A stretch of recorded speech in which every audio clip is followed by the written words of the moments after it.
Hey guys, taking precautions out here, but I thought I would rather do it.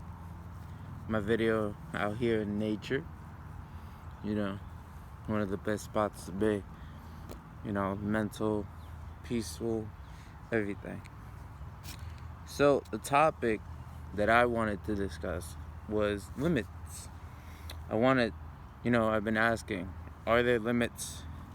Like, do they exist or do we create them?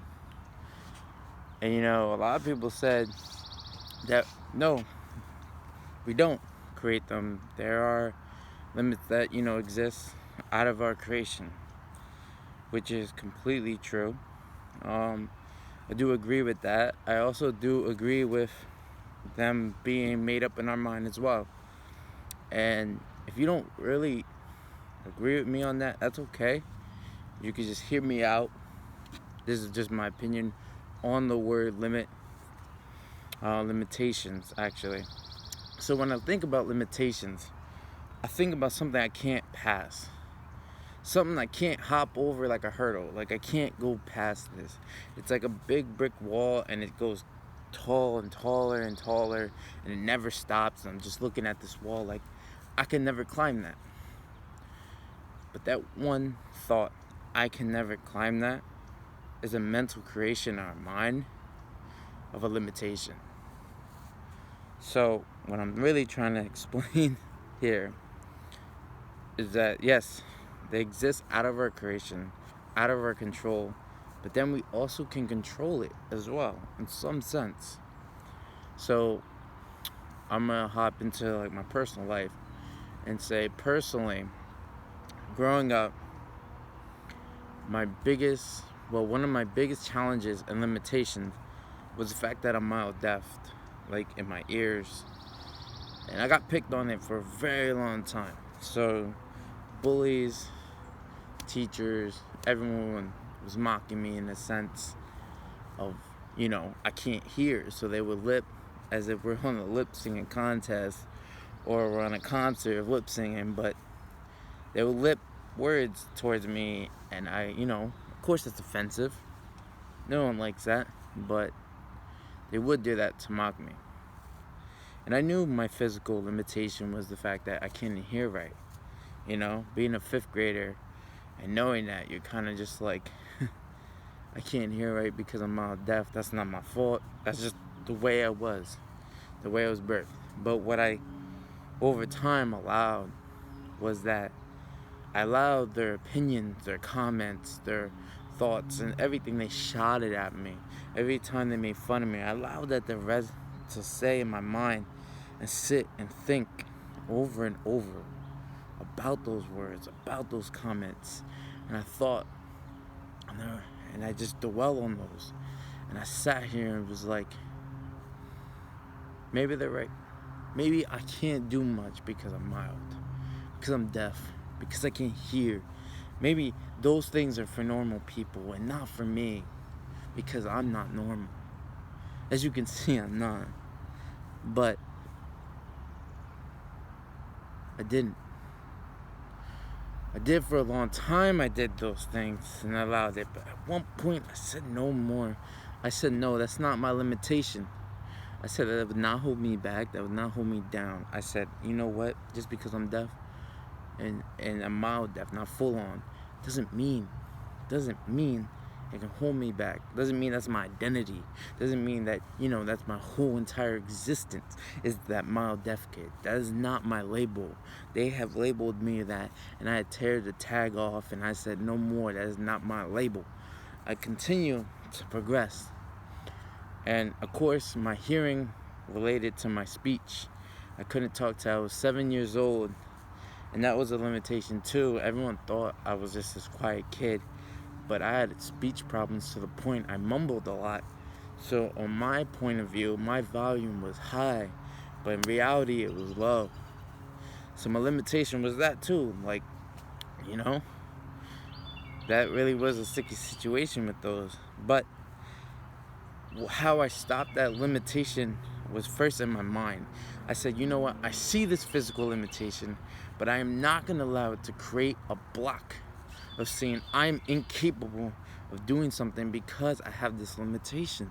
I said, no more, not in here. So I read, and I read books, and I started learning how to write words and speak them, and I kept on going until I got the right rhythm, till I was able to speak. And then I speak. You can hear me today. I'm not that 7-year-old mumbling like that anymore. I'm speaking. I'm able to be heard. So that's why I never allowed my voice to be unheard. I always wanted to push forward because, I knew how that felt to be considered as this quiet kid that couldn't talk, that was mild deaf. I was labeled, and I didn't want to be labeled. Being a quiet kid isn't bad. It's not. But being labeled that mild deaf kid and being mocked for it, it's horrible. But just because I'm mild deaf isn't why I hated that. I hate it because they were rude, disgusting comments. But it's not the point. Another experience other than me not speaking correctly until I was 7, 5th grade, being a mild deaf kid, and pretty much getting adjusted to that reality and kicking that limitation out my head and saying I'm better than this, I can do better. Because my next thing was losing weight. I was a really chunky kid growing up, but in 7th grade, the summer before 7th grade, I wanted to lose weight. And I did. I ran all the 3 months of summer. I did sit-ups, crunches, push-ups. I did P90X. I did Xfinity. And I just went ham. I just went ham on everything that people were teaching me. Dumbbell curls and bench presses and deadlifting and all that. So I started losing massive weight. My physical limitation was that I was big, that I was overweight, that I needed to change because it wasn't feeling great. And I was young. I was almost going to 7th grade. But my mind said, you know what? We see this limitation. We see that it's going to be hard. But we're going to say no. We're going to push and have grit and strive and drive to the point we can't do it no more. So that's what I did. I worked out every day consistently for 3 months in order to lose weight. The next year it came around, it was a whole different reality for me. Different exposures to new things, like parties, social gatherings, new girls giving me attention. It was a lot of different experience completely. Other than my physical weight, my physical attributes that would kind of me consider as limitations, physical limitations that I had to overcome, and kicking out those limitations out of my mind, not listening to the words they told me, not putting into my mind that this mild deaf kid is impossible, I can't do anything. I said, nope, we're not thinking like that. Throw that out. Never think about that again. So another thing was my income. I say it all the time, all like on my posters and everything. I say it that I come from a poor background. I don't say it to be like, oh, give me attention, I want sympathy. No, I say it in a sense to inspire you. If you're from a poor background, this kid from a shelter home like me, who built his first car, who graduated to school at the end of high school, who went out to college, and now I graduated this year out of my English degree, and now I'm heading to my bachelor's. A kid like me who got his place at the age of 19, who made budgets and sacrifices and did everything, and I'm going ahead to go on and build my career and my business and whatever the case my future holds. I want you to understand one thing. I started at a shelter home, being evicted out the apartment and going to a shelter home. So I want that to be an inspiration, not a pity party. I want that to be like, wow, if this guy goes from that low of life and he made it that far, I can do it too. And I just wanted to put that out there. But going back, of course, I had a low income during middle school. So I went to Payless, I went to Goodwill, I went to Marshalls, I went to all these old down spots that people would be like, what? Nah, I'm not going there, right? So my limitation was like, I only have a certain amount of money. I only have a certain amount of places to go because I didn't have transportation. I had to walk, I had to take a bus. So like I had limits of transportation, but I didn't let that stop me. I took an effort to go walking miles and miles, hours, or take a bus and pay money to get somewhere. So I didn't allow that lack of transportation to be a limitation in my life because I didn't create it up here. I said, you know what? I realize it's a limitation, but I'm not letting it take over my life. I want to be better. So I pushed and I overcome that. And I hopped over that hurdle. Um, so pretty much back to my story.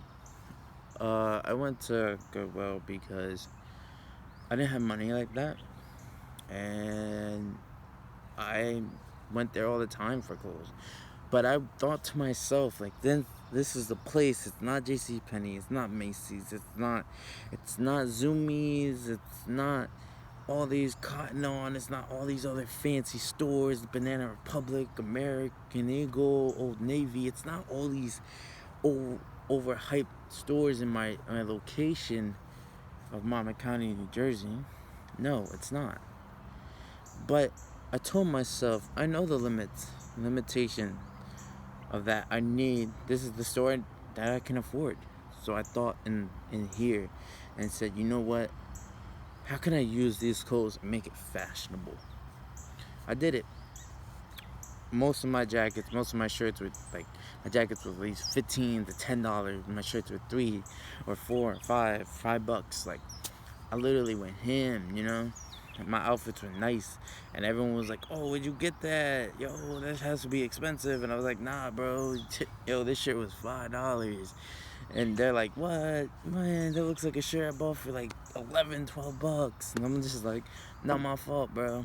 But I did, you know, I did create my own style out of that, off of a small budget.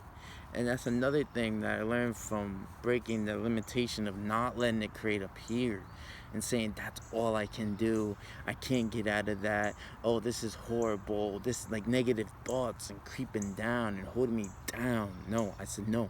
I'm gonna embrace it and I'm gonna push it up. Like flying. But I pretty much never let that to be the definition of what I am capable of. So I took that in a creative way and I pushed forward. I got nice clothes. I also learned life skills of budgeting. I learned how to manage small money and how to put it in 5 different locations in a clothing store. And that leads to, like, honestly, later on of like, what car should I buy? What the parts? Where should I invest into the car? Same thing with my apartment. Okay, I'm getting an apartment. What's the down deposit? What are the rules, regulations? What am I supposed to follow? I study those things. I went, okay, well, I want to go to Raymour and Flanigan. I checked it out. I was like, damn, this is a lot of money. This is not in my box. I was like, damn, everyone goes here that I hear, you know what I mean? My limitation for that was like I didn't have credit. And I wouldn't even want to go there now, even when I have credit, because I found like a two drawer little thing, like not too high, maybe like that big for like $3,000. And I'm like, what is this? Now, like 500. I'm over exaggerating, but 500. But I'm just like, what? 500 for that small little thing? It's like, no. Obviously, at that time I didn't know anything about the furniture world. Then I went into the furniture world and I understood a little bit more, but I also understood that Raymour and Flanigan is expensive, completely. So what I did was go to Boscov's, and recently I got a new couch from there, and it's off from credit. But what I did when I first got my place, I went to Walmart. I dropped $700. Yo, I got like a $25 table with all chairs. I built it. It was nice. I built everything. I got a TV stand. I got a coffee table. I got a futon. Like I got four set lamp. I made my home homey, and it was great. My limitation was this: lack of money, lack of places to go. But I didn't create it in my mind saying, wow, it's the worst place to be. Oh, well, maybe I can't get there anymore. Oh, that would never be a reality. Nope. Guess what? It's a reality right now. I could go to Raymore and Flanagan and buy something right now. But I choose not to because I learned. I educated myself. I realized that it's not worth that. I realized it's not. I found other places around my county where there are better deals with dope furniture that only costs $2,000 for a whole bed set, like a whole bed kit. And I'm just sitting there like, why would I spend $5 if this is cooler to me? Why would I spend that at $3? That doesn't, I don't agree with that. So my limitations with money educated me. A limitation with money was income. Then in my mind, I made sure that I didn't think that it was the worst place in life. So it wasn't me creating a limitation. I could have created a limitation in my mind and say, well, I'm not rich enough to get that. Or I can't afford that. Or, oh man, I'm just going to go for the cheap stuff because I can't get anything else. I didn't think like that. I thought like this: how can I be creative with what I have? What can I do with what I have? How can I expand what I have? And then move forward and upgrade like a video game. Like a character, you upgrade the clothes, you upgrade the armor. It's the same thing. And that's what I started looking at. And I started learning. It's like, wow, it's an upgrade in life. You have to upgrade, level up. But you gotta work hard. There's like 20 different steps before you upgrade. And that's where it comes with the grit. And that's where you need to get down with grit because that's long-term type stuff. But the limitations are real. Like me being poor at a young age, all that time that I could have, prepared myself further, I could have mastered. And let me dive into that a little deeper. My mom never talked about credit. We never talked